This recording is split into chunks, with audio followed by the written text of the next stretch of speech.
Պարոն Քոչարյան, նախորդին Հայաստանի համար շատ կարևոր իրադարձություն տեղի ունեցավ եւ կարևոր փաստաթղթեր ստորագրվեցին։ Նախ ինչ նշանակություն ունի այն Հայաստանի համար եւ ձեր քաղաքական գնահատականն ու մեկնաբանությունը։ Նախ ֆիքսենք Ռուբիոյի այցը շատ աննախադեպ է, բայց ֆիքսենք այդ այցը ով ոնց մեկնաբանեց։ Նախընտրական փուլում ենք եւ ընդդիմադիր դաշտում գործող, գործիչները սկսեցին այդ այցը նսեմացնել, բայց այցի բովանդակությունը, երբ որ մեկնաբանվեց որպես թրիփի հետ կապված խնդիրների լուծման առաջընթաց, դա էր, որ մեր երկրի համար շատ կարևոր էր, որովհետև մեր խաղաղության գնալու ճանապարհը թրիփի առաջին քայլից մինչև վերջնական փաստաթղթի ունենալը, դա շարունակական process է, որը մոտենում ավարտական փուլին։ Այդ դերակարևորությունը Ռուբիոյի այցի այդ փաստաթղթերի հենց խաղաղությանը միտված մեր նպատակների ավարտական փուլի մասին է խոսում։ Ռուբիոյի այցից առաջ, երբ որ հայտարարություն տարածվեց, ընդդիմադիր պրոռուսական թեկուն ունեցող ընդդիմադիր ուժերից մեկի առաջնորդը Ռոբերտ Քոչարյանը հայտարարեց, թե Ռուբիոյի այցը Հայաստան մեկ անգամ եւս նեղացնելու միտում եւ նպատակ ունի Ռուսաստանին։ Ինչպես կմեկնաբանեք նրա այս հայտարարությունը։ Տվյալ գործիչի մասին ես իմ պատկերացումներ եմ, չնայած իմ ազգանունն է կրում։ Սա խնդիրը նա է, որ այդ մարդը երբեք իրան լիարժեք չի զգացել, երբ որ հրավիրվել է վարչապետի պաշտոնի եւ հետո դարձել է հանրապետության նախագահի պաշտոնը կրող անձնավորություն, ընդ որում 4 անգամ պարտվելով Դեմիրճյան ազգանունը կրող ընտանիքին, Կարեն Սերոբիչին եւ Ստեփան Կարանիչին։ Եվ դա հայ ժողովուրդը երբեք չի մոռացել։ Եվ դրանով է նաեւ պայմանավորված այն անկումը, որ իր կառավարման տարիներին Հայաստանի Հանրապետությունն ունեցել է։ Հիմա ինչ ասես մեծ խոսում է, բայց դրա կողքը ժողովուրդը չի մոռանում գույք պարտքի դիմաց, սեփականաշնորհման անարդարությունները, մարտի 1-ը, հոկտեմբերի 28-ի կառավարման տարիներին, Պողոս Պողոսյանը եւ այդպես։ Բայց հիմա ինքը դարձել է դաշնակցության լիդերը եւ այդտեղ օրինակի մոտ հարց առաջանում դաշնակցությունը այլ հերոս չուներ եւ միայն Ռոբերտ Քոչարյանն էր, որ հիմա խոսում է 44 օրյա պատերազմի մասին եւ 4 օրից ավել չի մնացել, ինչքան ես հիշում եմ Ստեփանակերտում։ Դրա մեջ չի խնդիրը։ Խնդիրը նա է, որ պետք է այս ժողովրդի հետ լինես անկեղծ եւ ազնիվ։ Եթե մենք ունեցել ենք սխալ քաղաքական դիրքորոշումով քաղաքական ընթացք, որի մեջ հենց առաջինը ինքն է եղել, իմ ասած հետևյալն է, որ ստատուս քվոյի փոփոխություն անխուսափելի իրենք բոլորը գիտեին, բայց դրա մասին չէին խոսում։ Ընդհուպ մինչև լայնածավալ պատերազմ եւ դրա վերջնամասում մեր պարտությունը, իսկ հիմա երբ որ Հայաստանը իր քաղաքական օրակարգը առաջին հերթին դնում է խաղաղության նպատակների մեջ, պարզվում է խաղաղությունը չի բավարարում այս մարդկանց, որտեղ խաղաղության պարագայում Հայաստանը այլ խնդիրներ է լուծելու, որը տանելու է մեզ դեպի զարգացում։ Այս մարդկանց համար միայն իշխանություն ցանկացած գնով։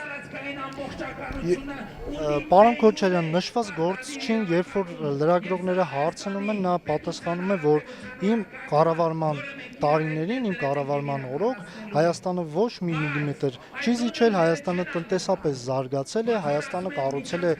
այսպես կամուրջներ, թունելներ։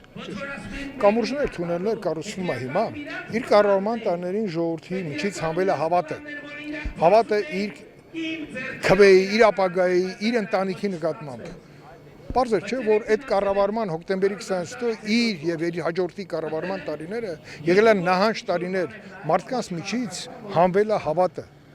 Եվ 18 թվի հեղափոխությունը ինչի արդյունքում էր, որ մարդիկ չեն կարող հավերժ հանդուրժեին այդ անարդարությունները։ Եղավ 18-ը եւ ժողովուրդը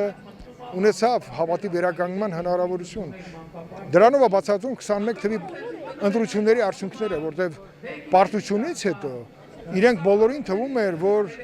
բանակը դուրս է գալու իշխանությունների դեմ, որը չստացեց, ամեն ինչ արեցին, որ ժողովուրդը մերժելու է իր կողմից ընտրված իշխանություններին, պարզվեց այդպես չի, ժողովուրդը տեր է իր իրականացրած թավշյա հեղափոխությունը։ Եվ հիմա իրենք չեն կարող հասկանալ ինչա տեղի ունեցել։ Ժողովուրդը պարզապես մի պարզ բան եղել, ձեզ մերժելով, չհանդուրժելով ձեր կառավարման տարիների ապօրինությունները եւ արյունը, ընտրել է իր խաղաղության գնալու ընթացակարգ։ Նաև կցանկանայի խոսեինք մայիսի 28-ին կայանալիք ցուցահանդես, զորահանդես հաշվետվության մասին։ Ինչու եմ այս հարցը ուղղում, քանի որ պրոռուսական ընդդիմադիրները այդ ընդդիմադիրների բոլոր առաջնորդները շատ հաճախ պիտակավորում են բանակին, զինված ուժերին։ Հայտարարում են, որ բանակը զինված ուժերը կազմաքանդվել է, թուլացել է։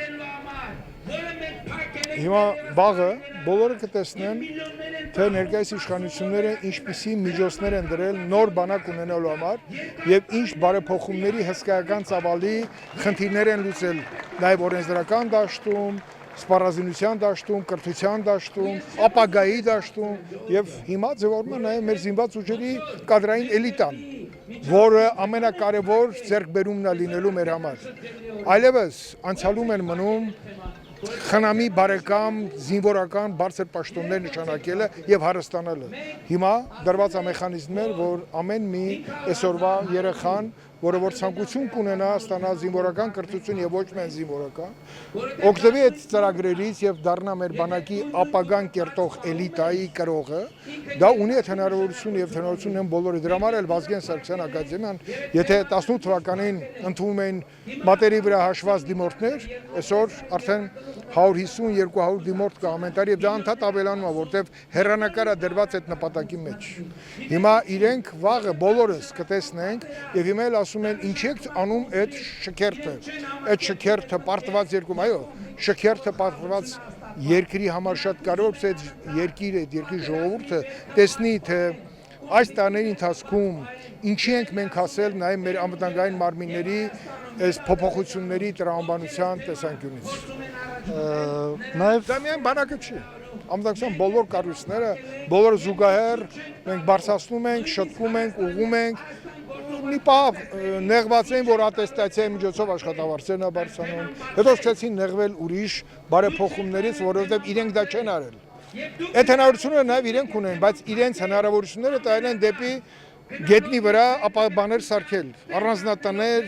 բետոնե պատեր, ամրոցներ սարքել։ Մեր ամրոցները սահմանագծի վրա են, որոնք պաշտպանում են մեր զինվորի կյանքը, օդից, ցամաքից, դիմացից, իսկ հետևում կանոնավոր բանակն է կանգնած։ Խոսենք նաև օրերս մեծ սկանդալային հանած ինսայդեր պարբերականի հրապարակած տեղեկատվությունների մասին, որտեղ Սամվել Կարապետյանը նշվում էր որպես FSB-ի գործակալ։ Այնուհետև նրա եղբոր տղան Նարեկ Կարապետյանը փորձեց հորեղբորը արդարացնել։ Այս արդարացումները կամ գործակալական այդ ցանցը ըստ հրապարակված տեղեկությունների ձեզ համար նորություններ թե ոչ։ Ես կարծում եմ, որ այն խապկանքը, որ բարեբարբար